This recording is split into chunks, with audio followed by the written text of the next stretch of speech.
Bon dia, benvinguts a l'abans informatiu de Notícies 9. El president de la Generalitat, Francesc Camps, ha inaugurat avui en Mutxamel un institut de secundària. L'institut, equipat amb barracons d'última generació i les tecnologies més modernes, serà el millor del món sencer.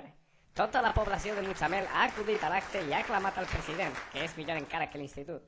Aprovecho ahora que estoy en tierras alicantinas para reivindicar el trasvase, tan necesario para los sedientos alicantinos y alicantinas.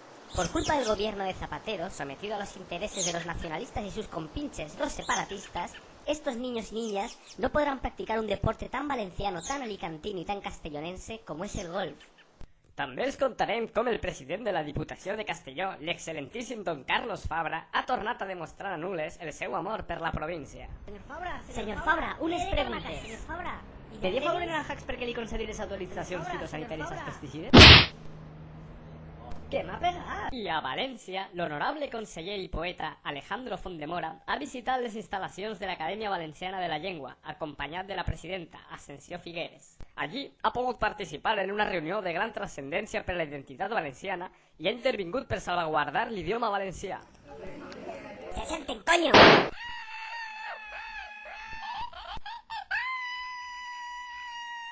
El papa Benet XVI ha aprofitat la seva multitudinària missa a la Ciutat de les Arts per adreçar unes paraules en valencià. Visca la GR puteta.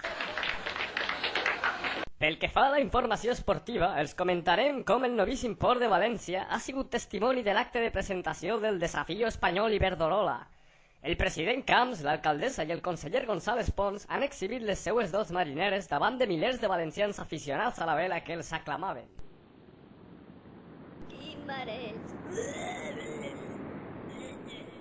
I ara, un abans de l'oratge.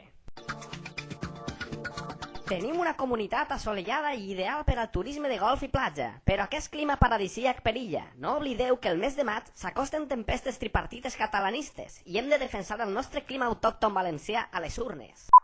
Això és tot per ara. En acabar el següent programa ens ampliarem aquestes i d'altres notícies. I si no demà, no patiu, que d'ací no ens tira ningú.